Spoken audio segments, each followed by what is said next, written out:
Reels sa sadta, mga ka-alright. Ay, boss. Ay, ito. Kanang, yun ang basta ba kay may na itong quadratic equation. Natay, diba ito mo, yung mo itong calculator. Kana kung nung kuhan, kanang dili calculator, wa solusyon. Katong assignment sa kuhan, okay. Pero naman tayo, sa way ito kung sa pag-solve sa quadratic. Anak ka? Sama ba? Ala? Ay. Ya? Sama ba? Na tayo solusyon na. So mo ni siya ang way sa usang pag-solve sa quadratic equation. Natay factoring, completing square, quadratic formula, na graphing, extracting square roots. So mo ni mga option. So pwede og kanang bisag asa ni imong gamiton basta makuha nimo ang kanang equation nga given. So example kaning factoring. So natay nga ni. So mugawas ni gikan ani x squared minus 7x plus 12 equals to 0. So ang factor niya kay kani. So ang gibuhat ana gikuha ang factor sa 12. So, ang factor sa 12 kay 1 man di ba 12 kay 4 times 3. Then kung may plus ng 4 times 3, 4 plus 3, 7 man na. So mo tong ang hitabo kuha ni siya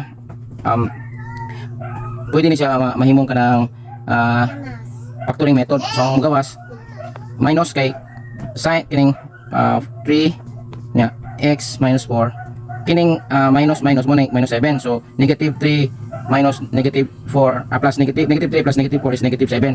So kung may simplify mo gud ni mo is extract balik di ba ko ani multiply mo ana then kana sumuhog ng x squared then minus 4x then kini minus 3x negative times negative is positive man 12. So magawas x squared minus 4 minus 3 is 7 di ba?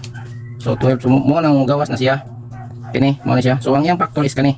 So ini mo man na nimong factor ang may tabo x minus 3 then x minus 4 equals 0. So both factors imong ingani x minus 3 equals 0. So ang x is magawas positive 3 balin dito then x minus 4 is equals to 0, x is equals to positive 4. So duha ang tubag na 3 o 4. So ang quadratic equation mo since naka-square siya, so duha ang tubag sa x. Muna sa factoring. Sa completing the square, for example, kanang x squared plus 6x plus 5 is equals to 0. So pwede ni siya ma-factoring.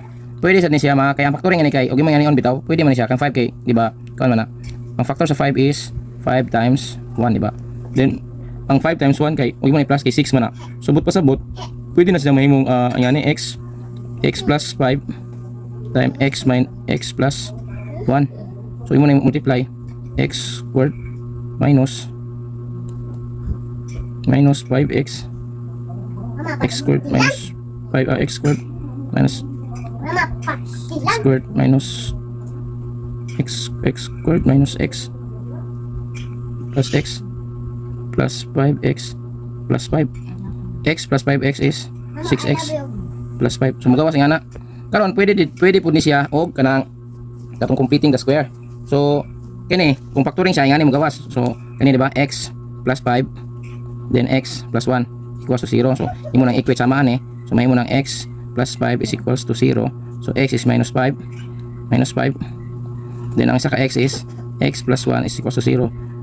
X is equals to negative 1. So ang tubag is minus 1 ug minus 5. Karon ug ato na siyang himuong completing the square. So magawas kini yung tubag o same ra. So ang gibuhat ana niya murag x plus 6 x plus 5 is equals to 0. Nasayop x squared plus 6x plus 5 na mga ka-alright. Sayop na pod oy, sayang.